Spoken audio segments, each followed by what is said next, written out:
नमस्कार, मैं हूं आपके साथ यशु शुक्ला। मुद्दे की बात में आप सभी का स्वागत है। उत्तर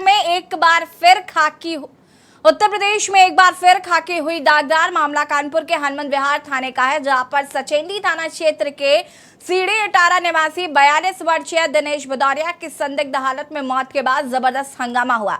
परिजनों ने आरोप लगाया है कि पुलिसकर्मियों ने जमीन के विवाद में एक तरफा समझौता कराने के लिए दबाव बनाया। इस दौरान उसकी तबीयत बिगड़ी तो आनन फानन में उसे कार्डियोलॉजी ले जाया गया, जहां डॉक्टरों ने उसे मृत घोषित कर दिया। इससे पहले भी खाकी के दागदार होने के मामले सामने आते रहे हैं। देखिए रिपोर्ट।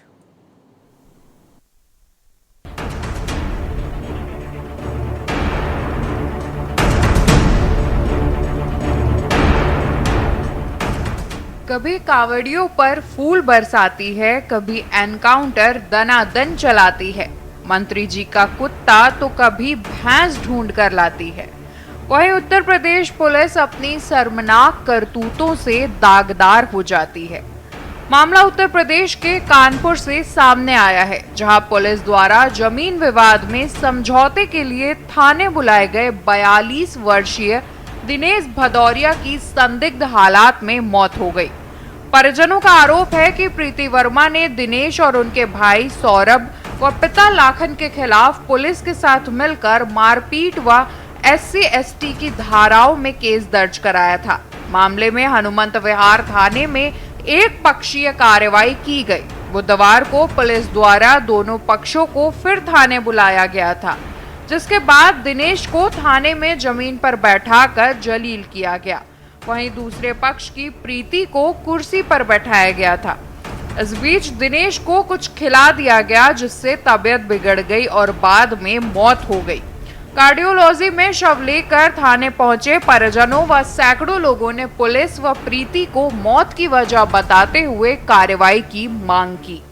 सर, मेरा जमीन यहाँ गल्ला मंडी में एक प्लाट है, उसको लेके प्रीति वर्मा जबरदस्ती कब्जा कर रही है और कब्जा करके जो हम लोगों को जेल भिजवा दिया, SC/ST लगवा के जबरदस्ती है। 3 महीने हम लोग जेल में रहे। उसके बाद आने के बाद फिर आज मेरे पिताजी को चौकी इंचार्ज ने बुलाया, उससे मिल के उसे मार डाला चौकी के अंदर, ये गल्ला मंडी चौकी में। चौकी में किसने मारा है?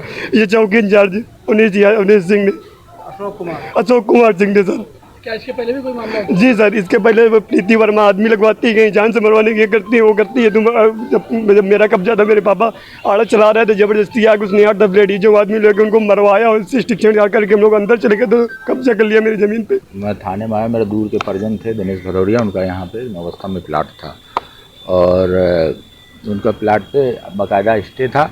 यहाँ पे भू माफिया प्रीति वर्मा वो प्लाट पे कब्जा करना चाहती थी, तो वो प्लाट पे तकरीबन वो मोहम्मदाबाद में हम आए, पता चला कि चौकी इंचार्ज अशोक कुमार सिंह प्रीति वर्मा अपने कुछ साथियों के साथ गए, उनको लेके आई थाने में। पहले काफ़ी देर उनसे बातचीत होती रही, उसके बाद उनको लॉकअप की तरफ ले जाया गया। लॉकअप में करीब आधा घंटे करीब रखा गया। उसके बाद वहाँ पर उनकी हालत बिगड़ी है, अंदर मारा है, क्या किया कोई बाहर से तो दिखता नहीं। और उसके बाद वो यहाँ पे धनवंतरी हॉस्पिटल ले गए, माछाए ले गए, उन्होंने सीरियस बता के कार्डियोलॉजी के लिए रेफर कर दिया। कार्डियोलॉजी को उसकी मौत हो गई। देखिए, थाने के भीतर हनुमंत विहार में सभी जगह कैमरे लगे हैं साउंड वाले, और हनुमंत विहार में SHO के चेंबर में भी कैमरे हैं, हॉल में भी हैं, बाहर में भी हैं, मेन गेट पर भी हैं, अंदर के सभी कक्षों में है। तो साउंड वाले कैमरे हैं और बड़े अच्छे क्वालिटी के कैमरे हैं। अभी हमने लाइव भी देखा है और हमने बोला है कि फीड निकाल करके उसका दिया जाए। जो वीडियो हमें मिला है उसमें हमने भी देखा है और आपने भी देखा होगा कि 2 तरह की विरोधाभासी बातें आ रही हैं।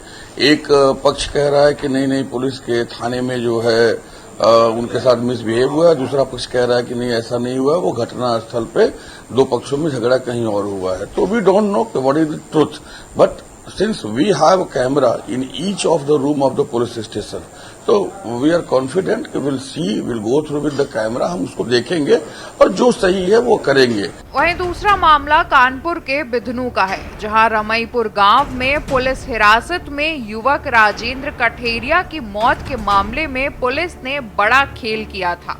दरअसल पुलिस ने अपने मुताबिक तहरीर लिखवाकर केस दर्ज कर लिया था, जबकि तहरीर पुलिस के खिलाफ थी।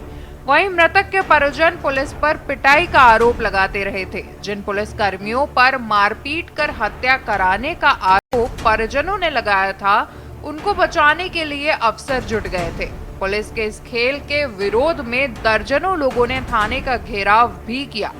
परिजनों के मुताबिक राजेंद्र का अपने भाई बबलू से रात को विवाद हुआ था। रात करीब 11 बजे पुलिसकर्मी वहां पहुंचे थे। पहले वहां पर राजेंद्र को पीटा और फिर थाने ले आए थे। कुछ देर बाद राजेंद्र की तबीयत बिगड़ी और फिर मौत हो गई। राजेंद्र के बेटे रजत ने पुलिसकर्मियों के खिलाफ तहरीर भी दी थी। पुलिस ने इस तहरीर पर केस दर्ज नहीं किया। इसके बाद में एक तहरीर बबलू पर हत्या का आरोप लगाकर लिखाई गई। इस पर राजेंद्र की पत्नी सुनीता का अंगूठा लगवा लिया गया। इस तहरीर पर केस दर्ज कर लिया। वहीं राजेंद्र की पत्नी सुनीता की माने तो पुलिस वालों ने उनके पति की हत्या की है। उनके बेटे ने तहरीर भी दी, लेकिन उस पर एफआईआर दर्ज नहीं की। बाद में पुलिस वालों ने खुद एक तहरीर लिखी, उस पर उनका अंगूठा लगवा लिया। सुनीता का कहना है कि वह रोते रोते बेहोश हो गई थी, तब पुलिस ने अंगूठा लगवाया। ऐसे में सवाल उठता है कि लगातार दागदार हो रही खाकी पर कब होगी कार्रवाई। स्पेशल डेस्क के न्यूज इंडिया।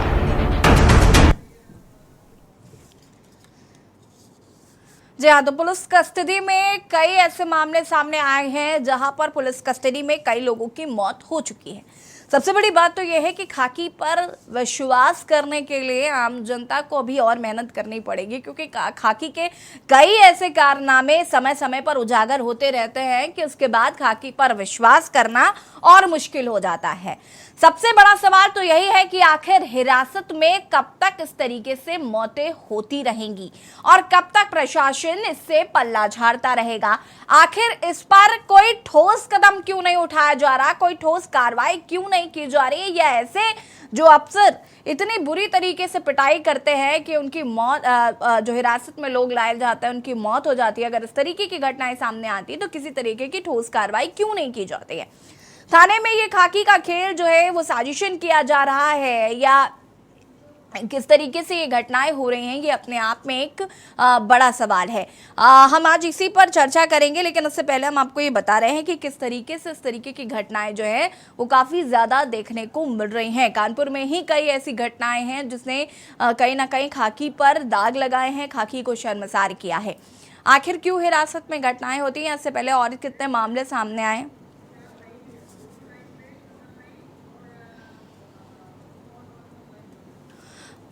हमारे साथ चर्चा करने के लिए फोन लाइन पर अतर नईम जी, जो कि कांग्रेस नेता हैं, वो जुड़ चुके हैं, और संवाददाता मधुर मोहन कानपुर से हमारे साथ लाइव जुड़ चुके हैं। मधुर मोहन, मैं आपके पास आऊंगी। सबसे पहले तो ये बताइए क्या कुछ ये पूरा मामला है।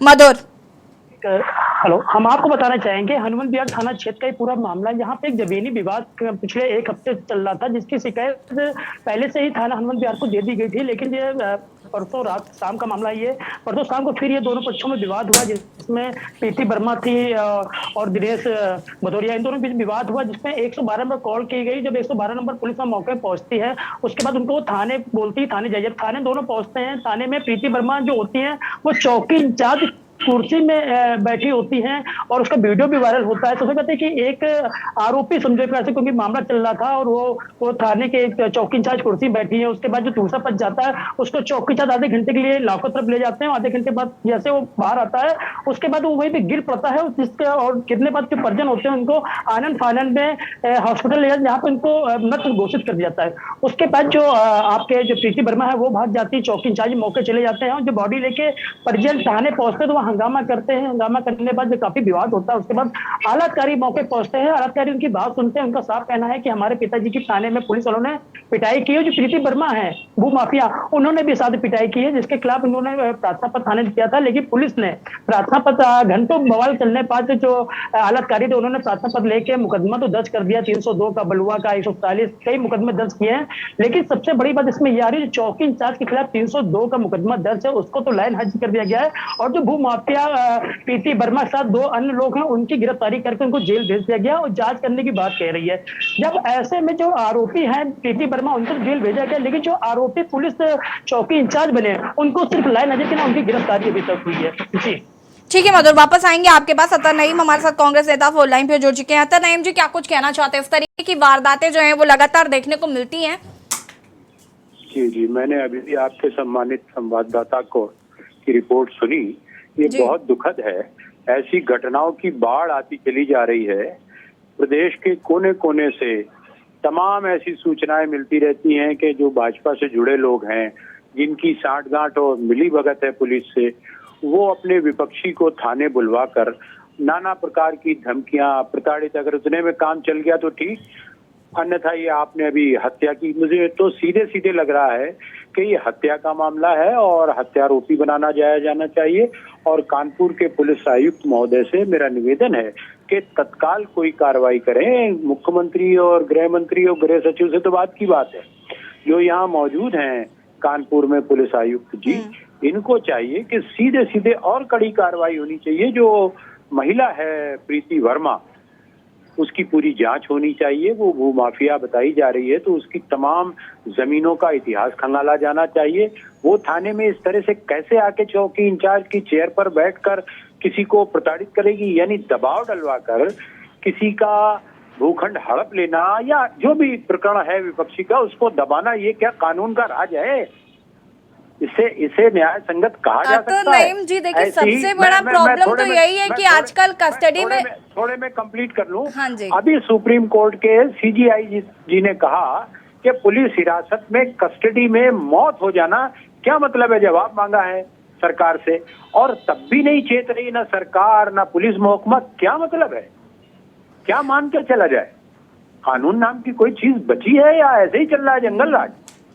अतर नईम जी देखिए, यही बड़ा प्रॉब्लम है कि खाकी पर वैसे भी लोगों को विश्वास है नहीं, और अगर इस तरीके की कस्टडीज होती है तो माए दिन देखते हैं। और ये सिर्फ कोई एक घटना का जिक्र हम करना नहीं चाहते हैं, ऐसी तमाम घटनाएं आजकल देखने को मिलती हैं कि कस्टडी में मौत हो जाती है। आखिर ये कैसे हो रहा है? इस पर जांच क्यों नहीं हो रही? ये भी अपने आप में एक बड़ा सवाल है कि खाकी के दामन पर जिस तरीके से लगातार आरोप लगते जा रहे हैं और उसके बावजूद भी अभी तक इस पर कोई ठोस कदम नहीं उठाया गया, बल्कि कस्टडी में न जाने कितने लोगों की अब तक मौत हो चुकी है। बिल्कुल मैं आपकी बाकी बात से सहमत हूँ, लेकिन इससे असहमत हूँ कि खाकी पर लोगों का विश्वास नहीं है। अच्छे भी हैं, लेकिन अब बुरे की संख्या बढ़ती चली जा रही है। इसका मतलब सत्ता का कुछ संरक्षण है, इशारा है, मिलीभगत है। खाकी एक जिम्मेदार अनुशासित सिपाही होते हैं, दरोगा होते हैं, अफसर भी, कोई भी किसी को कहे, पूरा का पूरा पुलिस महकमा एक अनुशासित और कानून से बंधा हुआ दल कहलाता है। उनको जवाबदेह होना चाहिए। ये क्या मतलब है? क्या बना दिया गया है? इसका मतलब पार्टनरशिप है, मिलीभगत है, लेन देन में हिस्सेदारी है। ये क्या करा रहे हैं? सत्ता में बैठकर ये लोग कैसे, ऐसे कहीं शासन चलता है कि किसी निरीह को आप थाने बुलवाएं, उसको मार डालें और उसके बाद मुकदमा लिख जाए? मालूम है मुकदमे का हश्र कैसे क्या होगा और साक्ष्य कैसे शिथिल कर दिए जाएंगे। तो वो तो अपने जान से गया, उसके परिजनों का क्या हुआ? भाई आप न्याय कीजिए। मुख्यमंत्री हैं, आप न्याय करिए। आप गृह मंत्री हैं, आप न्याय करिए। आप गृह सचिव हैं, आप न्याय करिए। आप पुलिस आयुक्त हैं, न्याय करिए कि आप थाना इंचार्ज हैं। ये बहुत असंगत, अन्यायपूर्ण बात है, बहुत निंदनीय है। ये घटनाएं बढ़ती चली जा रही हैं और बिल्कुल इसमें मैं समझता हूं कि सरकार के लोगों की मिलीभगत के बिना ये नहीं हो सकता है। ठीक है, बहुत बहुत शुक्रिया अतर जी आपका जुड़ने के लिए और तमाम जानकारी दर्शकों तक साझा करने के लिए। और मनोज यादव जी हमारे साथ जुड़ चुके हैं, समाजवादी पार्टी के प्रवक्ता हैं। मनोज जी, बहुत बहुत स्वागत है आपका भी। और इस तरीके के मामले जो हैं वो आए दिन देखने को मिल रहे हैं, लगातार ऐसे मामले जो हैं वो बढ़ते जा रहे हैं। अगर हम इन मामलों की बात करें तो कैसे इन पर कंट्रोल नहीं हो पा रहा है, कैसे लगाम नहीं लगाई जा पा रही है, ये अपने आप में एक बड़ा सवाल है। देखिए, जो पुलिस कस्टडी में मौतें हो रही हैं वो पूरे भारत में सबसे ज्यादा उत्तर प्रदेश में हो रही है। तो जाहिर सी बात है, उत्तर प्रदेश की सरकार का, बैठे हुए नेताओं, मुख्यमंत्री, कैबिनेट मिनिस्टर का और पुलिस का बिल्कुल आपस में ऐसा समावेश बांध लिया गया है कि कैसे हत्याएं करनी है, आम आदमी को कैसे पीट पीट के मार देना है, पुलिस कस्टडी में कैसे हत्याएं करवा देनी है, कोर्ट के अंदर पुलिस की निगरानी में कैसे किसी को गोली मारी जा सकती है। ये सारी चीजें सरकार की मिलीभगत से हो रही है और योगी आदित्यनाथ को तो बड़ा गर्व होना चाहिए और अपने भाषण में कहना चाहिए उनको कि ये वही मेरा उत्तर प्रदेश है जिसमें पुलिस कस्टडी में सबसे ज्यादा मौतें होती हैं।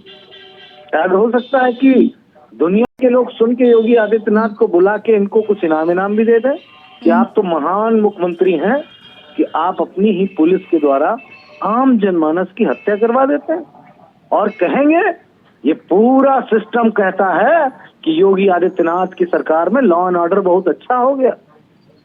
जब पुलिस ही लोगों को मारने लगे और सरकार से कोई सवाल ना पूछा जाए, सरकार को कोई घेरे ना कोई एजेंसी, ना मानवाधिकार, ना सेंट्रल गवर्नमेंट, ना राज्यपाल के मुख से एक शब्द निकले कि कैसे मुख्यमंत्री जी आप चला रहे हो स्टेट, यानी कि ये हिटलर शाही का सबसे बेहतरीन उदाहरण अगर कहीं मिलेगा तो उत्तर प्रदेश की सरकार में मिलेगा। देश में तो है ही है, देश में तो है ही है, उसमें दो राय नहीं, लेकिन उत्तर प्रदेश में जो दिख रही है वही हिटलर शाही है, यही राजतंत्र का पर्याय है और यही लोकतंत्र की हत्या है। फिर भी मैं एक ही उम्मीद करता हूं इस सरकार से कि ऐसी घटनाओं पे रोक लगनी चाहिए। क्या करें? विपक्ष से मदद मांग लें अगर सरकार नहीं कंट्रोल कर पा रही है। पुलिस को कैसे कंट्रोल किया जाता है हमारे आदरणीय राष्ट्रीय अध्यक्ष जी से पूछ लें। मनोज जी, लेकिन कहा तो यही जाता है ना कि समाजवादी पार्टी में पुलिस बेलगाम थी, अब तो फिर भी पुलिस लगाम में है।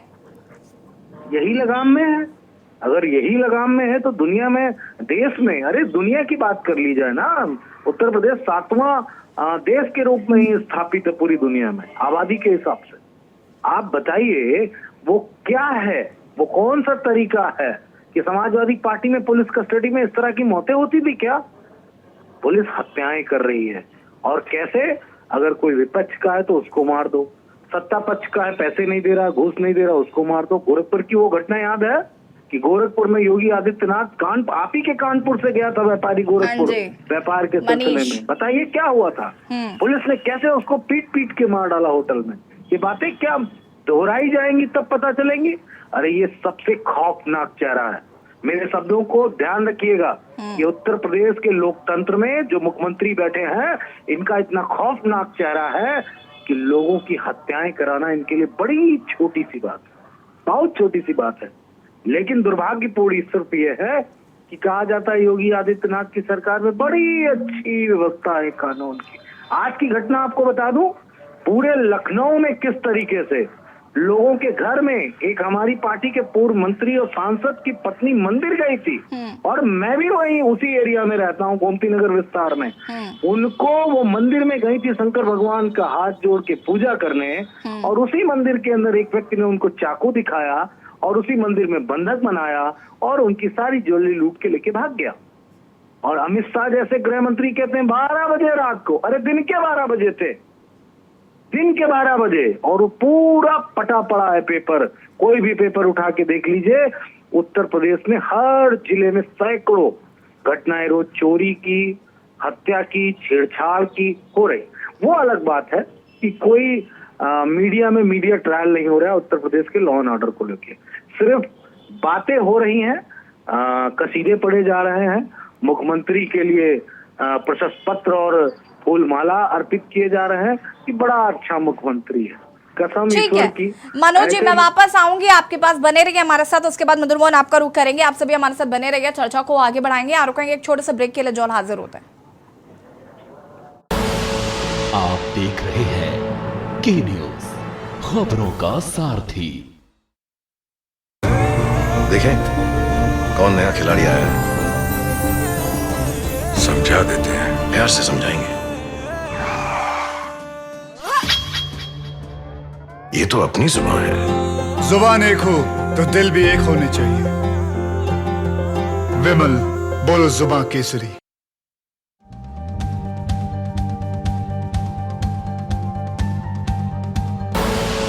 आप देख रहे हैं के न्यूज, खबरों का सारथी।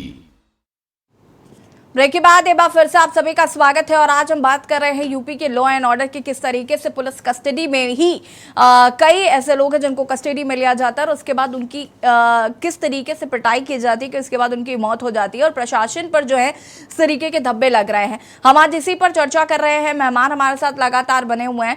मधुर मोहन जी, इस पर फिलहाल प्रशासन का क्या रुख है? प्रशासन से आपने बातचीत करने की कोशिश की, जो जिम्मेदार अधिकारी है उनसे क्या बातचीत हुई है? जी बिल्कुल, बताना चाहेंगे ये हनुमान विहार थाना में जो हत्या का मुकदमा दर्ज किया है, इसमें जो संयुक्त आयुक्त पुलिस है आनंद प्रकाश तिवारी जी, उनका साफ कहना, उनका जो बयान आया था, जो मीडिया ने उससे बात की थी कि हर चीज की गहन इसमें जांच की जाएगी। जैसे सीसी फुटेज जो थाने में 6 लगे हैं उनको वॉइस रिकॉर्डिंग वाले हैं, उनकी वॉइस सुनी जाएगी, क्या मारपीट की कोई आवाज आ रही है, क्योंकि कई जगह कैमरे नहीं लगे हैं, लेकिन हर एक चीज की गहनता होगी। जो पुलिस चौकी इंचार्ज के खिलाफ जो मुकदमा दर्ज होगा उसकी भी जांच की जाएगी। जो अन्य आरोपी हैं सबकी एक बारीकी जांच की जाएगी। इसमें जो पोस्टमार्टम वो एक पैनल बना किया गया, डीएम के आदेश से पैनल बनाया गया जिसकी वीडियोग्राफी हुई है। हर एक चीज की इस पे जांच करने की बात कही है, निष्पक्ष जांच होगी, जो भी दोषी होगा उसके ऊपर सख्त से सख्त कार्रवाई की जाएगी। ये संयुक्त आयुक्त पुलिस आनंद प्रकाश तिवारी जी का कहना है। जी बिल्कुल, जांच तो की जाएगी, लेकिन इस तरीके के कई ऐसे मामले सामने आए हैं। कहीं ना कहीं देखिए, पुलिस या कार्यशैली पर भी सवाल उठ रहे हैं कि अगर आप किसी को कस्टडी में भी लेना है तो वो जिंदा वापस आएगा या नहीं आएगा।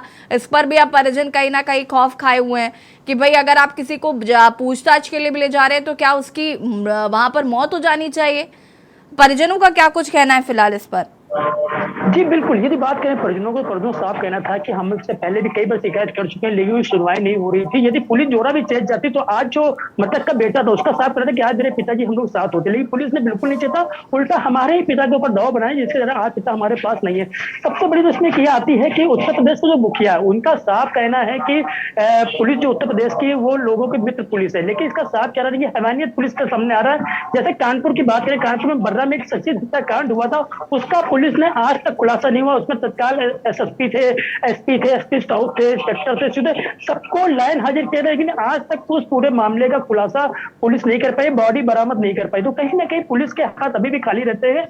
और सबसे बड़ी हनुमान विहार थाना जो अभी आज से 2 दिन पहले मामला, उसमें एक बुजुर्ग जिसने अपनी जान गंवा दी। पुलिस का यदि थोड़ा भी रवैया अच्छा होता तो आज वो इंसान अपने परिवार साथ होता। कहने के अपने परिवार है, उनका भी साफ आरोप है कि पुलिस चौकी इंचार्ज है, उनको भी तत्काल गिरफ्तार करके जेल भेजना चाहिए, लेकिन अभी तक वो उनको सिर्फ लाइन हाजिर किया क्या और कुछ नहीं। वही यदि संयुक्त आयुक्त पुलिस की बात करें आनंद प्रकाश तिवारी की, उनका साफ कहना है कि गहनता जांच की जाएगी, जो भी दोषी होगा उसके खिलाफ सख्त से सख्त कार्रवाई की जाएगी। जी ठीक है मनोज जी, देखिए इस तरीके की कस्टोडियल मौतें जो होती हैं ये कहीं ना कहीं अब सवालों के घेर में हैं। लगातार इस तरीके की घटनाएं सामने आ रही हैं और कहीं ना कहीं लॉ एंड ऑर्डर पर भी तमाम सवाल खड़े हो रहे हैं।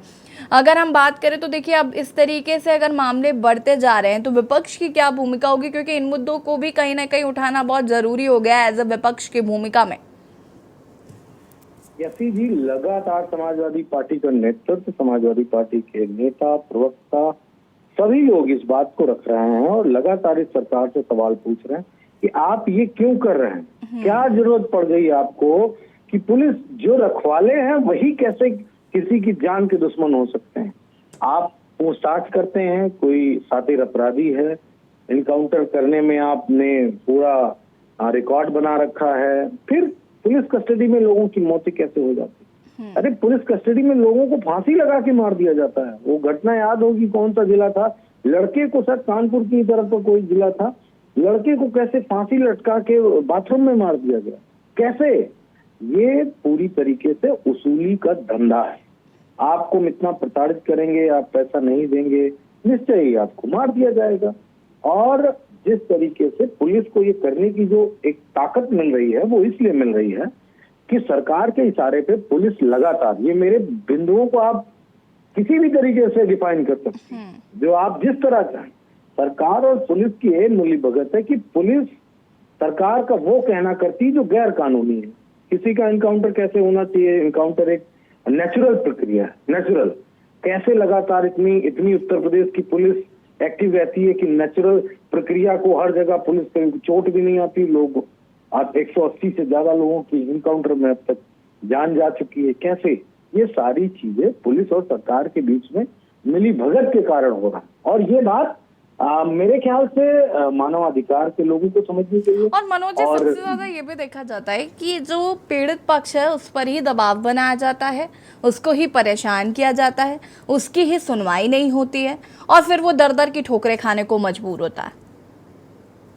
जानकारी के लिए एक आंकड़ा प्रस्तुत करना चाहूंगा। जो उत्तर प्रदेश में क्राइम के आंकड़ों को कम करने के लिए पीड़ित परिवार को जो प्रताड़ना की बात कर रहे हैं वो इसीलिए है क्योंकि उनको ये प्रताड़ित करके FIR न कराइए जिससे कि क्राइम रेट उत्तर प्रदेश का घट जाए, उसको मैनेज किया जाए। फिर भी व्यक्ति, तमाम सारे ऐसे लोग होते हैं, इतना अत्याचार होता है कि वो पुलिस पर भी दबाव बनाने का और लड़ने का प्रयास करते हैं कि आप हमारी रिपोर्ट लिखिए, आप जो अभियुक्त हैं, जो दोषी हैं, उन पे कार्रवाई करिए।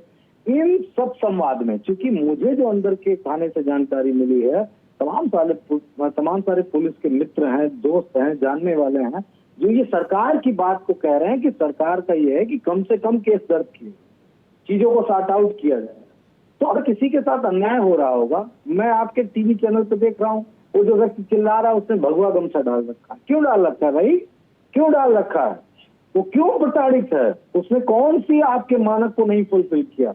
कुल मिला के सिर्फ बात यह है कि अस्थिर उत्तर प्रदेश को रखा जाए, लोगों को परेशान किया जाए, लोगों की जिंदगियों को तमाशा बना दिया जाए, लोगों की मौतें होती रहें, जिससे कि लोग मुख्य मुद्दों पे उनका ध्यान ना जा सके। ये सरकार का एक षड्यंत्र है। ईमानदार और बड़े तेज तर्रार मुख्यमंत्री से मैं सिर्फ इतना कहना चाहता हूं कि झूठ और खोखलेपन की सारी हदों को मत क्रॉस करिए। आप तो एक मठ के महंत हैं, कैसे ईश्वर के सामने जाएंगे? किस मुंह को लेके जाएंगे? अगर भारतीय सिनेमा का ही दृश्य देख लिया जाए तो जो कथनी और करनी में अंतर समझता है वो ईश्वर के समक्ष नहीं खड़ा हो पाता। मैं वेदों पुराणों की बात नहीं करूंगा, मैं तमाम सारे उन ऋषियों, तपस्वियों, मुनियों की बात नहीं करूंगा जो हमारे सामने चलचित्र चलता है, उतने से ही सीख ले लेते योगी आदित्यनाथ जी। कैसे शीशे में मुंह देखेंगे? खैर, जब देखेंगे तो काला ही दिखेगा और वो इतना भद्दापन दिखेगा जो शायद उत्तर प्रदेश में किसी मुख्यमंत्री ने नहीं दिखाया होगा। इतना झूठ परोसा जा रहा है जो इस प्रदेश के लिए, समाज के लिए और हमारी व्यवस्था के लिए घातक है। ठीक है मनोज जी, बहुत बहुत शुक्रिया आपका हमसे जुड़ने के लिए, और मधुर मोहन आपका भी बहुत बहुत शुक्रिया। बता दें आपको कि खाकी के दामन पर जिस तरीके के आरोपों के छींटे पड़े हैं और कहीं ना कहीं लगातार ऐसे मामले सामने आते जा रहे हैं जिसमें कस्टोडियल मौत हो रही है, और इसको लेकर कहीं ना कहीं प्रशासन जो है वो चक्के घेरे में है, आरोपों के घेरे में। फिलहाल कानपुर की ये जो घटना है इस पर क्या कुछ कार्रवाई होगी ये देखना होगा। फिलहाल सीसीटीवी की पुलिस दुहाई देते हुए इस पूरे मामले में नजर आ रही है। हालांकि सीसीटीवी उस जगह पर नहीं मौजूद था। परिजन लगातार आरोप लगा रहे हैं। पीड़ित पक्ष का यह भी कहना है कि पुलिस लगातार दबाव बना रही थी। इस तरीके के मामले कहीं ना कहीं उत्तर प्रदेश में बहुआयत देखने को मिल रहे हैं और इन पर लगाम कैसे लगेगी ये फिलहाल देखना होगा।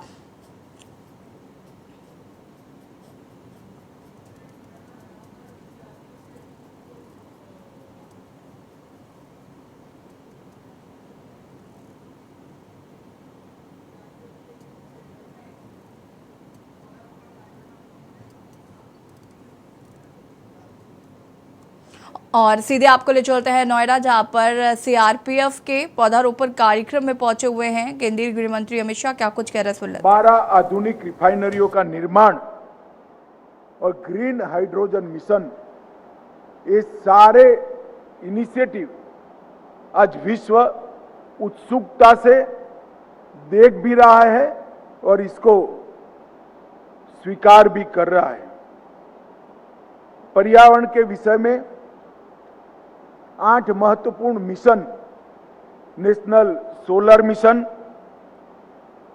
National mission for enhanced energy efficiency, national mission on sustainable habitat, national water mission, national mission for green India, national mission for sustaining Himalayan ecosystem, national mission for sustainable agriculture और national mission on strategic knowledge for climate change, ये 8 initiative ने एक नए तरीके से सालों से जो हमारी युगों से जो हमारी धरोहर थी पर्यावरण की सुरक्षा, उसको समग्र विश्व के सामने नए सिरे से प्रस्थापित करने का काम देश के प्रधानमंत्री जी ने किया है।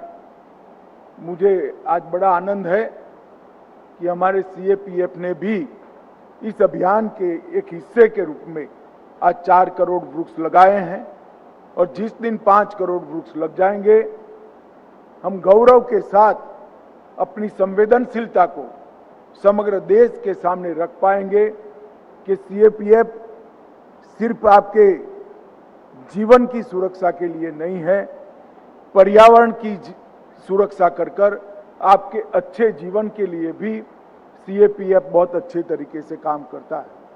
मित्रों, आज मैं सीएपीएफ के छोटे से छोटे अधिकारी से लेकर यहाँ बैठे हुए सभी डीजी के तक और सीएपीएफ से लेकर गृह सचिव तक पूरे गृह मंत्रालय के सभी कर्मचारी, अधिकारी और विशेषकर जवान भाइयों बहनों को बहुत हृदय से बहुत बहुत अभिनंदन भी देना चाहता हूं और बहुत बहुत साधुवाद भी देना चाहता हूं, क्योंकि आज एक असंभव लगने जैसे मिशन को आपने यहां पर पूरा किया है और मुझे भरोसा है कि 5 करोड़ वृक्ष हम संभालेंगे भी, बड़े भी करेंगे और वृक्षारोपण के कार्यक्रम को हमेशा के लिए सीएपीएफ जैसे देश की सुरक्षा और वीरता को आपने अपना स्वभाव बनाया है, इसी तरह से पर्यावरण की सुरक्षा को भी आप अपना स्वभाव बनाएंगे, इसका मुझे बहुत विश्वास है और इसका आनंद भी है। फिर से एक बार सभी को धन्यवाद और साधुवाद देकर मेरे शब्दों को यहाँ समाप्त करता हूँ। बहुत बहुत बधाई और अभिनंदन।